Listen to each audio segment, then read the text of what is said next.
So I want to talk about an industry which I think is maybe the worst industry out of all of the many bad industries. And it's one that everybody knows is kind of bad and nobody likes at all, but it's also one that's kind of like not really thought of as like the main really bad industries. Like the fossil fuel industry people will think of, or maybe like the pharmaceutical industry, but they won't really think of this industry even though it's around us all the time. And when we hear about these other bad industries, it's through the prism of the propaganda put out by this industry, which you probably already know because I probably put it in the video title, and so I don't know why I'm being suspenseful, but it's obviously the advertising industry, and then tangentially related to that, the public relations industry. And so why do I say it's the worst industry? Well, there's a few reasons, but the most fundamental one is pretty simple, and it's just that, as I mentioned, pretty much, as you know, every single other industry uses the advertising industry to sell more of their stuff. And so some proportion of the additional revenue and growth of those industries, and insofar as utilizing those products, is bad for people on the earth and bad for society, that portion of the blame needs to go towards the advertising industry. And if you add all that up from all the industries that use it, that might just make it the worst industry. So whether it's the automobile industry telling us we need to get new cars all the time and we know that that's not good for the earth, or the fossil fuel industry which is tied to that, or the pharmaceutical industry as I mentioned, or the fast food industry which has tons of problems with it, or anything that you could see on the television all the time, most of which are not actually good for you, because most of the things that we actually need, we don't need the advertising industry propagandizing us to buy. Well, the extra products that are sold because of that blame goes towards the advertising industry. So that's a lot of bad right there. And then related to that, people probably have all heard about the invisible hand of the market and how wonderful our capitalist economic system is and how efficient it is. And that's because of what's called, I think it's called the efficient market hypothesis or efficient market theory. And it kind of works on paper, but there has to be some assumptions that are made for it to work. And the main one is that it's predicated, like the efficiency and the wonderfulness of our economic system is predicated on rational consumers making well-informed, educated choices about their actual, tangible wants and needs.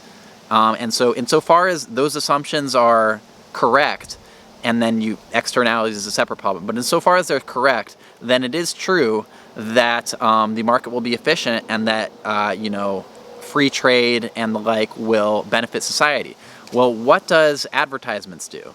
They explicitly undermine pretty much all of those assumptions. And so rational consumers, as we all know, when we see the advertisements, are they just consumer reports of like, this is like this Toyota come out and they're like, okay, we're trying to sell you this truck. It's the third best out of 7 in its class, according to consumer reports. It's a little bit overpriced because of this. This one might be better, so you might try to buy a Honda. No, they're going to be like, we have the best Toyota. Look at it going over rocks. Look at it going up the mountain. Look at the hot lady waving at the Toyota man. Buy your Toyota. And so it's like, they're not, and that's what every other car company does. So if every single car company is telling you that they're selling you the best truck, then there are, all of them are lying to you except for one in the best case scenario. And so clearly the first 2 out of the 3 of those parts of rational consumers making educated choices about their actual preferences, those are undermined by advertisements. And it's not just truck commercials, it's pretty much all of them. And it's like if you see the Happy Meal commercial, the more that you see of it, the less rational you become and the less educated you become, because you start to think, oh, Happy Meal, happy man eating Happy Meal, Happy Meals make me happy. And then you start to fill the happy hole in your heart with a bunch of Happy Meals, which are actually going to make you a lot less happy. And everybody kind of understands that, but they understand it less and less because they get less rational and less educated the more they watch these commercials. And then even the last part of that assumption, which is that people are going to purchase products which increase their marginal utility and improve their circumstances, things that they actually want, that's pretty hairy also when you get into it. And I would argue that it's undermined by the advertising industry also. And so it's like, okay, in a certain sense, the man that I mentioned a moment ago, he does want a Happy Meal. He literally wants it. Like, he is paying money for it. He says in his head that he wants it. He goes, gets it.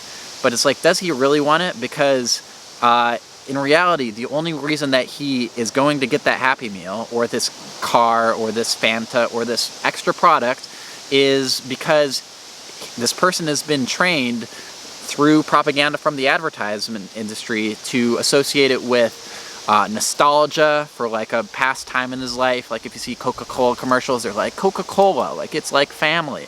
Or they might associate it with, I don't know, with just kind of with lust. Obviously, you always have super attractive people in there, but also with like envy, like look how, you know, high class this person is. Look how, you know, don't you want to be him? And they're like, oh yeah, I feel jealous of him. I want other people to feel like that towards me. Like, is that a super great way to you know, dictate what you should be purchasing if you're being actually rational about what you really want, or is that a way of manipulating people into it? And then the other main one is like connection. It's like you never see somebody, actually at the beginning of ads, you'll see people that are alone and unhappy, and then what happens is about 15 seconds into the 30 seconds, they get that product, and then by the end of it, they're feeling connected, they're clanking the beers together with their buddies, and you know, now there's connection. And so what's really happened is that things that we actually want, as in connection and like nostalgia for community and a number of other things which are kind of primal base human urges,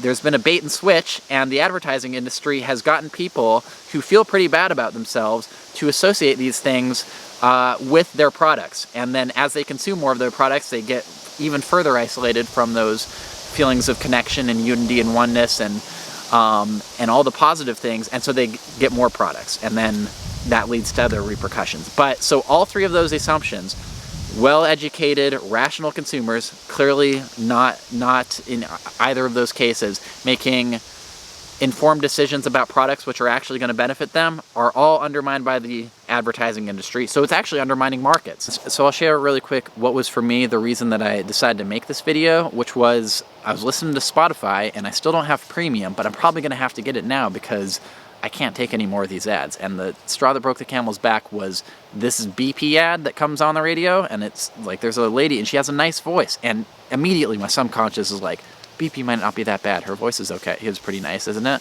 They must be nice too, and I don't like that I do that.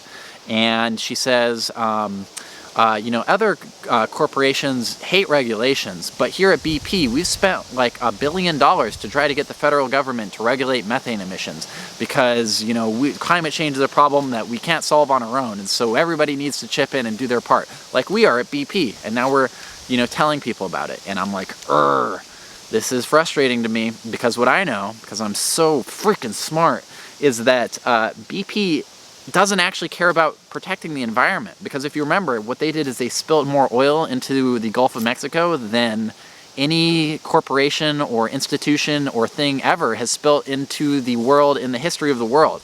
And that was like 10 years ago. And right before that, they had rebranded themselves as the environmental company by making their logo like a flower. And they were going to be the environmental, and then they spilled oil on like a bunch of storks, and that wasn't super good for their image, and that made it into the newspapers. But 10 years later, they're trying it again. And what I think is that much more than caring about protecting the environment, what they might care about even just a little bit more is making as much money for their shareholders as possible. And so, and then also, one of the ways to do that is to get people to like you so that they purchase your oil products, which are the actual reason for climate change. And so for them, what's in their interest is not actually addressing climate change, as their commercial seems to suggest, but rather getting people to think that they're addressing climate change, and thereby manipulating public opinion so that they can continue to exacerbate climate change as much or more so than almost any other company or institution in the world, while undermining any public action that might be taking to rectify climate change or the destruction of the environment. Or maybe people wouldn't want to purchase their product if they knew how bad it was. And so what's actually in the interest of all these institutions and corporations, which I don't know how many of the ads are, but I'd say like a solid like third of them or quarter of them or whatever, are trying to get you to think that they are good corporations. They're not actually good corporations, but it helps them for you to think, or for one to think, that they are good corporations so they can sell you more of their bad stuff. And when that happens for decade after decade after decade, commercial after commercial from corporation after corporation trying to convince people that they are trying to help better the world and that people should purchase their products which will make them feel better, eventually people start to catch on and they start to think, maybe I'm being manipulated by these giant institutions that want to exploit my resources in order to sell me products which make me less happy so that they can continue to destroy the earth while lying to me about it. Eventually that leads to kind of like a sick society of people pursuing things that they don't really want, that they deep down know they don't really want, and have this vague sense that they're being lied to but can't really identify the source. And that leads towards a lot of apathy, and it leads towards a lot of kind of negative psychosocial consequences, which I think are now pervasive throughout the society, and a large portion of that can kind of be traced back to the cynicism which is bred by the advertising industry. And just to put a cherry on top, I would argue that one of the other main reasons that people are super cynical and don't believe anything anymore is that people don't believe the news media either. And it's not just about a third of the news, I don't remember what it was. I think it used to be like half of newspapers used to be advertisements, or like 60% or 40%, I forget exactly how much. And then obviously on like the news hour, I think like roughly almost a third of it is commercials. And so a third of the news is just commercials. But the rest of the news is also influenced by advertisements, and that's why the news all is misleading, kind of misinformation. And anybody who's read Manufacturing Consent knows that probably the biggest of the 5 filters of mass media, the most fundamental is structure. And so what is the structure of the corporation, or of the media? What is the New York Times? The New York Times is a corporation, or what is Fox News, or any of these outlets? They're all, like, the media is owned by, I think there's like, I don't know, half dozen major conglomerates that own like 80 or 90% of the media, whether it's Comcast or Disney or Viacom or Clear Channel or News Corp owned by Richard Murdoch. Small number, relatively small number of corporations own almost all of the media. What is the media's business model? They're corporations that, like New York Times, CNN, whatever, they're all corporations owned by bigger corporations, conglomerates, that sell a product to other corporations. So they sell the product to other corporations. What is the product? The product is the audience. We are the product when we consume the media. The media does not make like the newspaper. I mean, it's different now with the web, but they never really made advertisements from the 25 cents. I mean, made money from the 25 cents that people paid to get the product. They made money from the advertisements that people saw. So the product was us. The product was relatively highly educated citizens, consumers, that they sold to other corporations, i.e. truck companies and McDonald's and everything that we see advertisements for.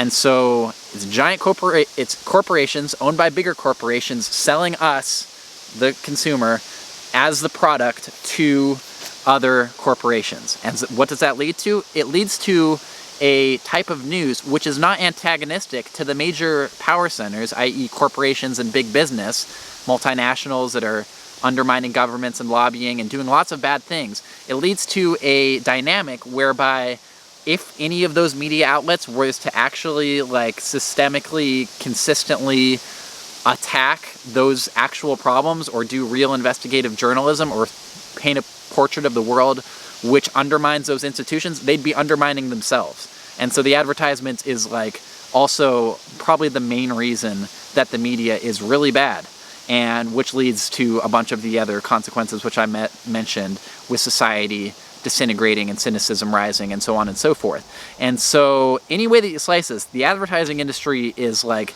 maybe the worst industry. I'll just end with a quick anecdote. I was in Brooklyn a couple years ago, and I was like talking to this guy on the street, and I was like, "What do you do for work?" And he's like, "I'm in advertising." And he must have saw like, I was like, "Oh, okay," or I don't remember what it was, but he like read my face and was like, "Oh yeah, like no, it's like the absolute like worst, like it is hell. It is like the worst thing in the world." And so like even people that work in it creates a type of cynicism.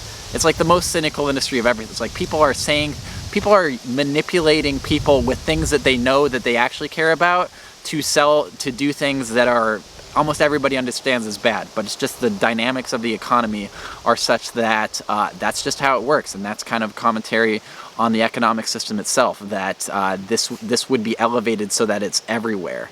So that's something to think about. I'll put a link to my favorite Bill Hicks clip. Maybe I don't know if I'm allowed to. Maybe I'll put it at the end of the video here. If not, I'll put a link in the description.